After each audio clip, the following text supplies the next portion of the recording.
Dear parents, I hope this message finds you well. As part of this series on nurturing soft skills, today we're going to be covering the fourth of the 5 core skills, which is creativity. In the last video, we covered etiquette, the importance of words, and communicating with confidence. On a personal note, I know growing up, I developed a fondness for art to the extent that I wanted to make a career out of painting. And over the years, I do paint. At work, one of my strongest skills that people highlight is my attention to detail. And I think part of that came from art. That has been the benefit from developing my art, because it's increased my attention to detail and being able to look at things, get into the details, into the data of things. And that skill has been transferable, and it's something that has been sort of something that I'm known for. The important thing about creativity is that it's something that can be fostered and nurtured over time. So some people are born with a natural ability in certain things, and then in other cases people can master something through consistent practice. As you can see from this quote by Steve Jobs, one of the co-founders of Apple, the innovators and the creators are the people who are really influencing the world today, and they are the leaders of tomorrow. One of the easiest ways to help your child become more creative or develop some critical reasoning is to ask why, is to question things, is to look around and just have a sense of curiosity and wanting to develop an understanding of how things work, why things look a certain way. And with that, they're naturally developing a problem-solving mindset. And in a nutshell, people use problem solving with innovation these days, and in essence what it boils down to is finding new ways of doing things better, faster, quicker, cheaper.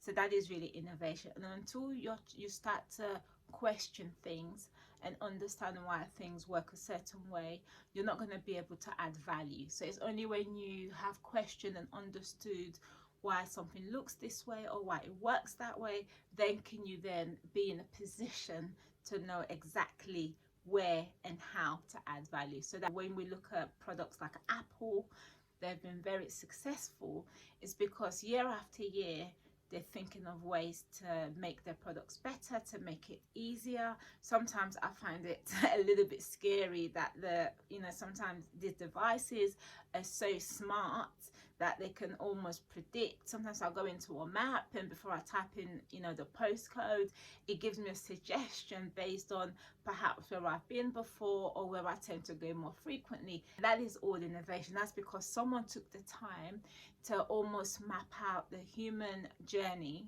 and think, how can we make life easy for our customers, our clients that are using our products. So why is it important to help your child develop creativity? The simple answer is so that your child can maximize their potential.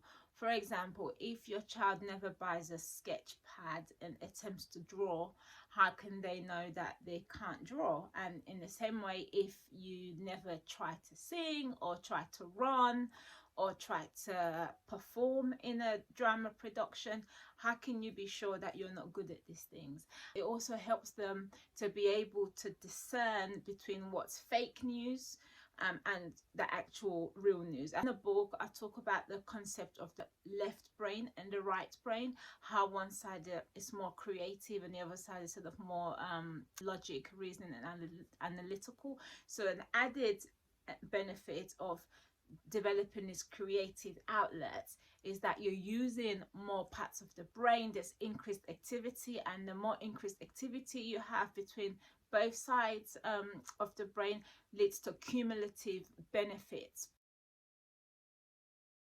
In summary, the benefits of helping your child develop creativity is that it leads to a better problem solving mindset. They're more focused, they can work better in teams, they're more resilient, they have more discipline, as you would develop through sports, for example. Just that consistent practice, and sometimes, you know, having to get up early to go for a jog or put in, you know, some training, all of that adds to making your child more disciplined and resilient. But then the other thing that's also quite important is the emotional intelligence. So by getting involved in team sports, you learn how to relate better with people, working to collaborate with people, and also you're able to discern situations a little bit better. So again, that's an added bonus. And then a final important benefit, I believe, from exposing children to various extracurricular activities is they learn to take feedback.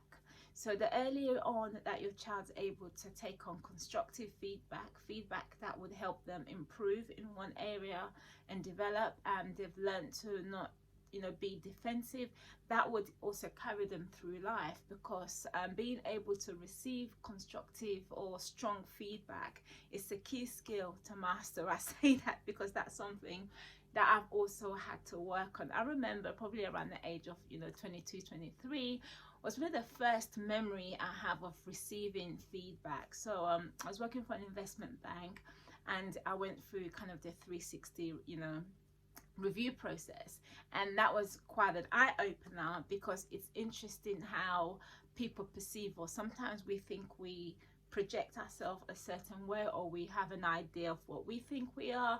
We don't really know where our blind spots are, and of course we all have blind spots, but then being able to seek feedback and take that feedback well not only helps you to have a better view on these blind spots and how to improve on them, but it also makes you more palatable, and you can use that to demonstrate leadership. Because if you're not used to receiving feedback, the first time you get a feedback, especially one that you don't agree with, you know, can be quite rough. So the sooner and earlier children get exposed to getting feedback, the better, because not only do they become more self-aware in the process, but it also helps them to round off better as they get older, and become a better person in general.